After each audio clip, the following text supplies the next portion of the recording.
Bonjour, nous sommes rendus à la troisième vidéo du châle multipoint. Et dans cette vidéo, je vais vous apprendre à construire le point damier sur la troisième section de votre châle, celle qui suit le point de riz.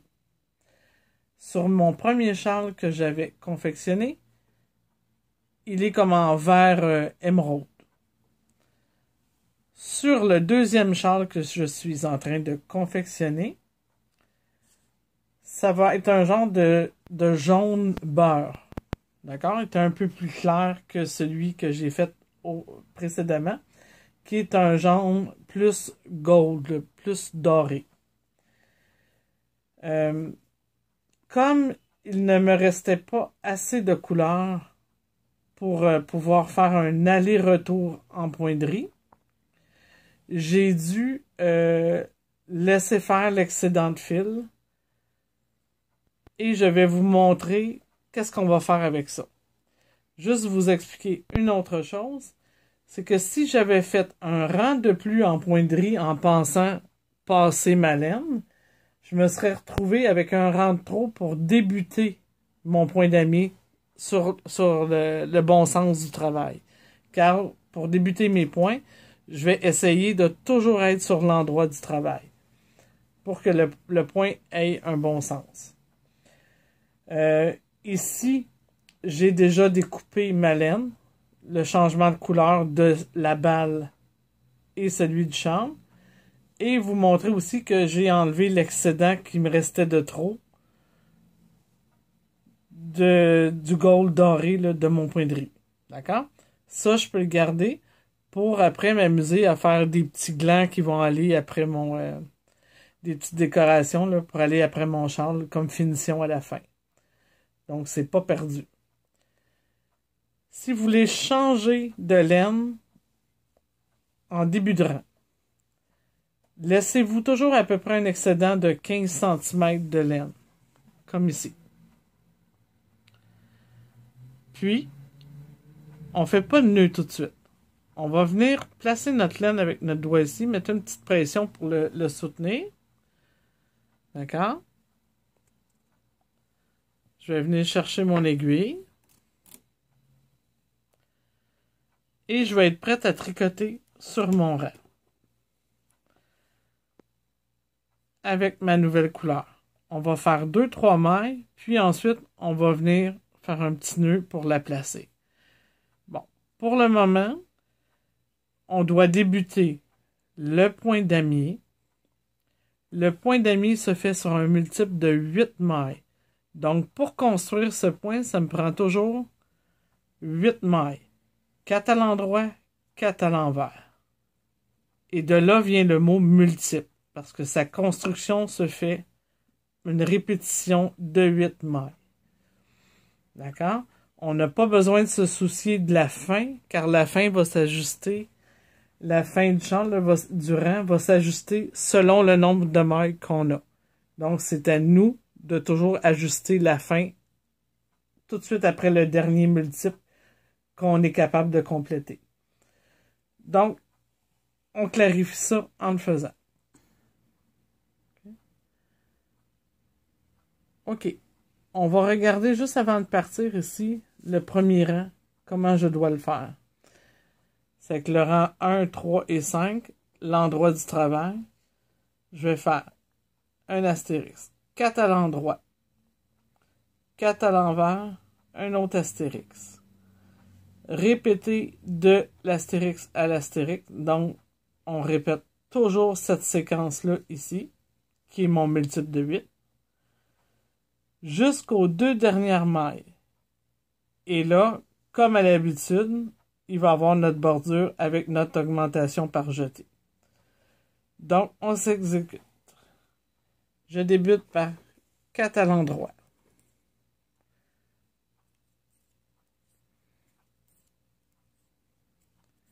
Et 4 à l'envers.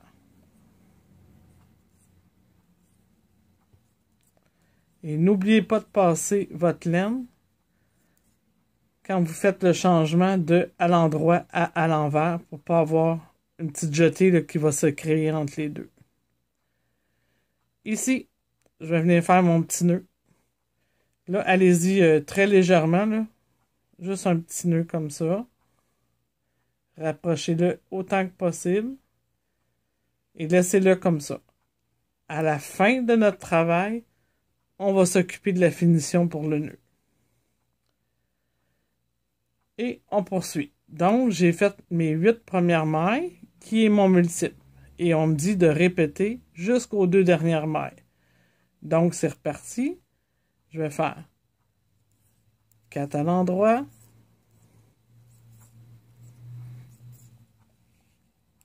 4 à l'envers.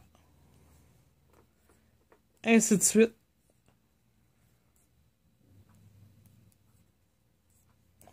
Jusqu'aux 2 dernières mailles. Je vais vous en faire jusqu'à ce que je sois plus capable de faire un multiple. OK? C'est vraiment la meilleure façon de fonctionner. Donc, maintenant, jusqu'à maintenant, j'ai 2 fois le multiple de 8 de fait et je vais poursuivre jusqu'aux 2 dernières.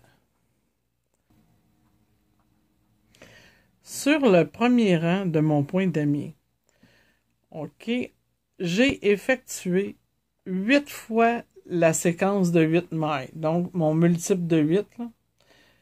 C'est que si vous regardez bien comme il faut ici, vous allez peut-être le remarquer. 8 une fois, 8 deux fois, 3 fois, 4 fois, 5 fois, 6 fois, 7 fois et 8 fois. Donc, j'ai bien fait mon multiple de 8. 8 fois. Et c'est très important, on m'a demandé de faire 4 endroits, 4 envers, que je termine mon multiple par 4 envers. Je recommence pas rien. Je termine à mon 4 envers. Et là, je vais évaluer la situation. On m'avait dit d'arrêter à 2 mailles avant la fin. Donc ici, j'ai 2 petites mailles d'extra qui vont venir faire une extension sur mon point. Normalement, j'aurais dû faire 4 à l'endroit pour suivre mon patron comme il faut. Je vais tout simplement faire 2 à l'endroit. Je ne peux pas extensionner plus que 2 à l'endroit. Donc, je poursuis la continuité de mon point sur mon rang, mais je ne peux pas aller plus loin, donc j'arrête cela. On me dit de terminer par un jeté et mes 2 à l'endroit de ma bordure, comme d'habitude. J'ai donc effectué mon premier rang. Maintenant, pour le deuxième rang, je vais pivoter. Pour le deuxième rang, on va tout d'abord commencer par notre bordure, qui est toujours 3 à l'endroit. 3. OK, je viens de passer la jetée. Donc, mes 3 premières à l'endroit. Et ensuite, je vais tricoter le rang au complet comme elle se présente. On a appris ce terme-là dans le point de riz. Quand on dit tricoter les mailles comme elles se présentent, c'est comme je les vois. Donc, si je regarde ici très très près, je vais voir, il y a une petite bosse ici, une petite bulle. Donc, c'est une maille en vert. Suivie d'une autre maille en vert. Ici, pas de petite bulle. On voit un petit V. Donc, cette fois-ci, ça va être une maille en droit. Un autre maille en droit. Et là, ben, c'est la séquence à l'envers de ce qu'on a fait tantôt.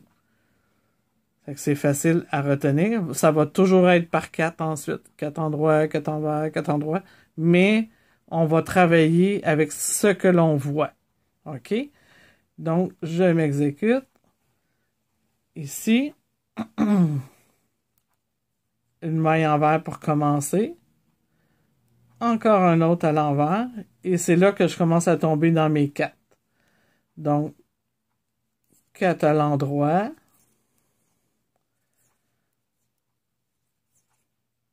4 à l'envers.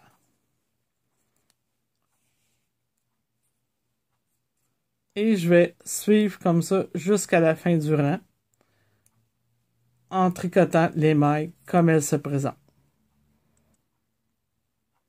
J'ai fini mon deuxième rang plutôt. Et je m'apprête à faire le troisième rang. Si je regarde sur mon patron, le rang 1, 3 et 5 vont être identiques. Donc, pour le troisième rang, je répète exactement ce que j'ai fait au premier. Ça veut dire refaire ma séquence de 4 mailles en droit, 4 mailles envers. On répète de l'étoile à l'étoile jusqu'aux 2 dernières mailles. On ajuste la fin du rang et on fait un jeté, 2 en droit pour la bordure. Cette fois-ci, je vais juste vous apprendre à placer des petits marqueurs. Si vous avez trop de difficultés à repérer vos multiples, vous allez apprendre à placer vos petits marqueurs. Donc, c'est parti. 4 à l'endroit. 2 à l'envers. Pas 2 à l'envers. 4 à l'envers. Pour terminer mon multiple. Je vais placer un petit marqueur, comme ça ici, dans ma broche, que tout au long de mon travail, il va pouvoir suivre. Et je vais répéter un nouveau multiple à côté. Donc, 1, 2, 3, 4. Et mes 4 à l'envers pour terminer encore un autre multiple. Ça va être la seconde fois. Et je peux me replacer encore un petit marqueur à côté. Et je vais faire ça ainsi de suite jusqu'à la fin de mon troisième rang. D'accord? OK. Je termine mon dernier multiple complet. Et voyez-vous, j'ai placé un petit marqueur là. Ça va toujours m'aider à repérer où termine le dernier multiple complet. Vu que je suis sur un rang en droit du travail, je dois faire mon augmentation à la fin du rang, juste avant ma bordure. Sur le patron, on indique de travailler en point d'amis jusqu'aux 2 dernières.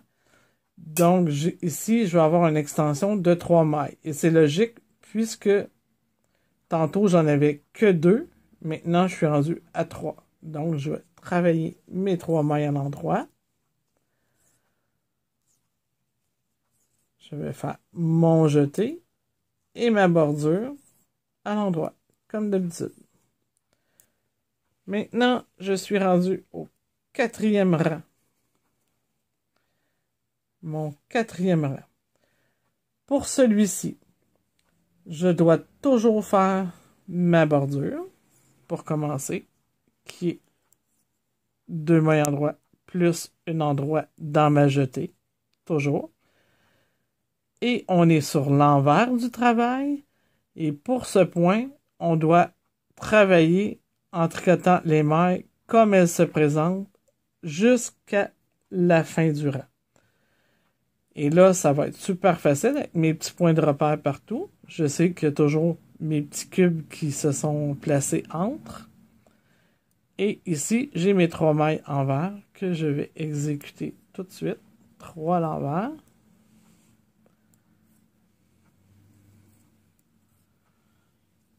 OK, mes 3 à l'envers sont placés. Je vais déplacer mon petit marqueur, juste comme ça, pour garder le bon endroit. Et ensuite, je tricote comme elle se présente jusqu'à la fin du rang. Et on se revoit après. Notre 4e rang va être terminé. Le 5e rang maintenant. Ça va être exactement comme le premier et le 3e. Donc, on répète mon point d'amis par multiple jusqu'à la dernière fois qu'on est capable de le faire complètement. Ici, on va ajuster le tir pour terminer nos mailles de damier. On va faire un jeté et 2 à l'endroit. Et c'est parti.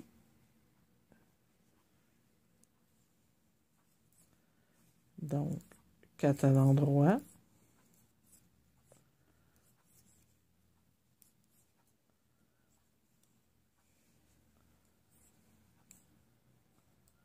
Quatre à l'envers, ainsi de suite, jusqu'à le dernier multiple complet que je suis capable de faire. OK, je vais terminé mon 5e rang de damier. Ici, je viens de terminer mon dernier multiple de 8. Je reprends avec mes mailles en droit. Normalement, voyez-vous, c'est 4 à l'endroit, 4 à l'envers.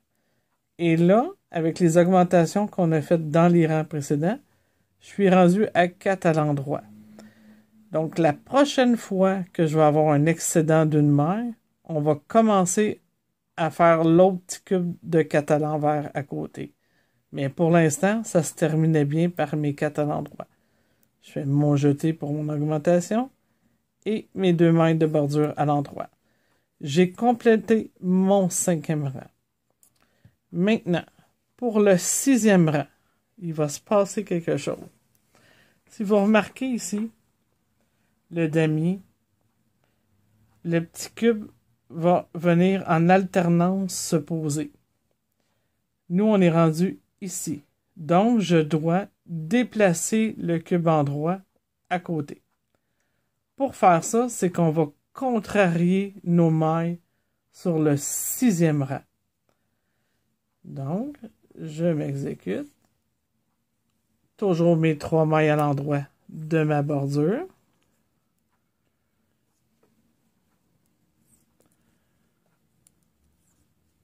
D'accord? Si je regarde les mailles que j'ai ici, qui étaient ceux de mon extension, sont 4 à l'envers. On m'a demandé de contrarier sur tout le rang mes mailles. Donc, je vais les faire 4 à l'endroit.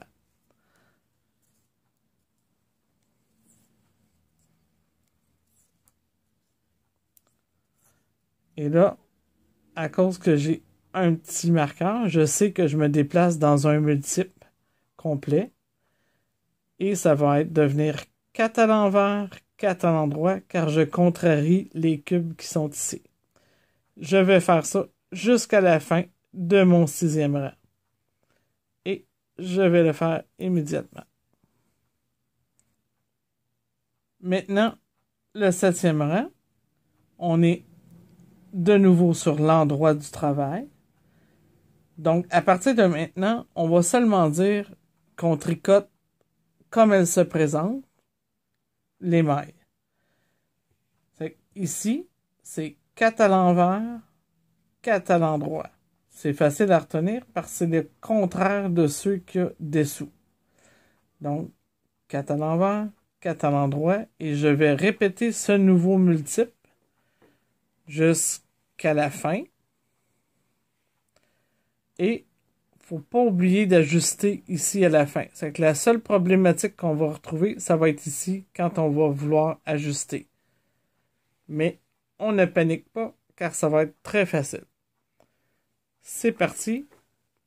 Tricotez vos mailles comme elles se présentent. C'est la fin de mon 7e. Ici, si on regarde comme il faut, on avait le dernier de mes multiples complets. Et là, je suis dans l'extension du point. Tantôt, on avait dit que j'étais capable de compléter un carré, qui est maintenant devenu 4 à l'envers, puisque dessous, c'était 4 à l'endroit. Et j'ai encore une maille d'extra que je vais pouvoir faire à l'endroit. Dans la continuité, on a toujours 4 à l'envers, 4 à l'endroit, donc j'ai extensionné d'une maille. Je poursuis dans mon multiple. Ma bordure est ici. Je fais mon jeté comme d'habitude. Et mes 2 mailles à l'endroit. Ce qui complète mon 7e rang. Pour mon 8e rang, je vais tricoter les mailles comme elles se présentent, tout simplement, après avoir fait ma bordure. Et je m'exécute mes 3 mailles à l'endroit de bordure. Toujours mes 2 de ma bordure. Et j'inclus ma 3e. Vous comprendrez ça. Ma 3e qui est dans la jetée. Ma bordure est complétée. Maintenant, je tricote comme elle se présente jusqu'à la fin du rang pour le 8e rang. J'ai déjà débuté mon 9e rang. Et j'ai poursuivi en tricotant les mailles comme elles se présentent. D'accord?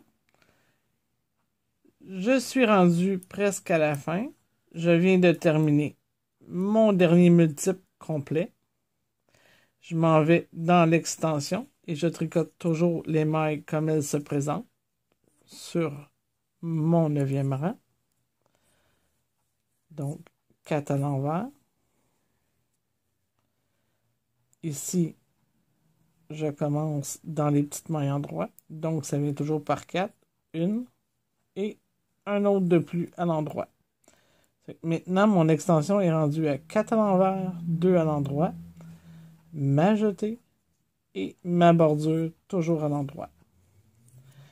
Maintenant, le 10e rang, qui est le dernier rang de mes répétitions de rang pour le point damier. Toujours comme les rangs sur l'envers du travail depuis le début de ce point. On tricote les 3 premières mailles à l'endroit. Donc, les 2 de la bordure plus celle de la jetée à l'endroit. Et pour toutes les autres, jusqu'à la fin du 10e rang, vont être des mailles qu'on va tricoter comme elles se présentent. Donc, ici, je les vois à l'envers. Je me fais 2 petites mailles à l'envers. Ici, 4 à l'endroit. Et comme ça, jusqu'à la fin, en continuant mon point damier. D'accord, j'ai terminé les 10 rangs de mon point damier. Et pour faire un point damier, il faut toujours répéter ces 10 rangs. Donc, le prochain rang que je vais effectuer, je reprends avec le premier rang que j'avais fait au tout début. Et ainsi de suite jusqu'au 10. Pour mon charme, quand j'ai fait mon premier essai, j'ai réalisé 2 fois 2 répétitions. Donc la première comme je viens de faire et un autre. Et vous m'arrêtez votre couleur, vous la terminez avec le rang 10, bien sûr. Et on va se revoir pour le prochain point qui sera la 4e vidéo du châle multipoint, le point goudron.